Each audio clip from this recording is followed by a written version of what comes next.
Welcome back, guys. Today we're going to continue our lesson about context clues. Remember yesterday we started with nouns, and we got our first 3 clues for nouns. They're look for definitions, look for synonyms, and look for antonyms. So now we're going to move on to adjectives and see if we can add any new strategies. Sound fun? Yep. All right, cool. So we have an excerpt. Wait, before we begin, can someone remind me what an adjective is? Faith? Adjectives are words that describe nouns. Thank you, Faith. Exactly right. So adjectives modify or describe nouns. So we're going to read an excerpt from The Giver, Chapter 1 by Lewis Lowry, one of my favorite books when I was you guys' age. Can someone read the first highlighted example for me? Yeah, I got you. Jonas had been taken aside for a brief and serious talk by the coach, had hung his head with guilt and embarrassment, and apologized to Asher after the game. Thank you, Ashani. So our first highlighted example is embarrassment. Now, embarrassment is actually a noun, but who does the feeling belong to? Deja? Jonas, right. So Jonas is feeling what? Embarrassed. He's feeling embarrassed. So embarrassed is an adjective because it describes Jonas. It describes how he feels. Most feelings are actually adjectives. So if you did not know the meaning of embarrassed in this sentence, how could you figure it out? Deja? Well, it says he hung his head down, which can show that he feels bad. Right, so it said that he hung his head down. He felt that bad. Couldn't even look his coach in the eyes, like it was that serious. We don't know what he did from this sentence, but we can tell that he feels embarrassed. So they should look at the physical clues from the sentence to figure out how he was feeling. I think that's a pretty good strategy, especially for adjectives. So I'm going to add that to the board. Look for or look at their body.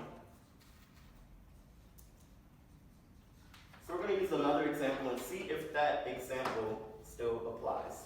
So who wants to read the next example for me? Faith, go ahead. Okay, but there was a little shudder of nervousness when he thought about it, about what might happen. Apprehensive, Jonas decided. That's what I am. Thank you, Faith. So apprehensive is a little bit harder, but I think you can figure it out from this example. No, it's an adjective. Ashani? It describes Jonas's feelings, so that's how we know it's an adjective. Right, just like embarrassed, it describes the noun, which is Jonas in this sentence. So what clues can we use to figure out the meaning of apprehensive? Deja? I would say we can look for synonyms. The only other feeling word in the sentence is actually nervousness, so we can think that could mean similar things. I like that. Going back to our first lesson, look for synonyms with nouns. So the other feeling word is nervous, so we might think that they mean similar things. What else can we do? Faith? Well, like they just said, we can look at physical clues, and they mentioned the word shudder, which could also mean like nervousness. Right, exactly. So physical clues or using your body are especially good with emotions because a lot of times you can tell how someone feels based on their body language. And it says he shuddered. So I'm going to read the definition of apprehensive and see if we got it right.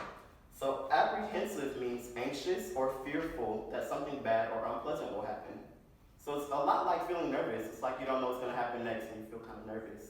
You guys think that's a good example? Or that's a good strategy to use? I think so. Alright, so I'm going to put a check by it. It's official now. I like that strategy. Thanks, guys. Thank you. So does anyone remember our chant from last time? Slightly? Something about feeling Easy. Yeah. Something about feeling easy, right. So I'm going to do our skit from last time. Next time one of you guys are going to have to do it, so I hope you're paying attention. And the last sentence we're all going to say together is our chant, why make it complicated? It's easy. If you forget it, it's right at the top of the board, okay? Okay. All right, here's my skit. You're sitting at a desk reading a book and words are passing you by. Keep reading over and over, like, maybe I'll understand it this time, or maybe I'll get a dictionary. No, you got it right now.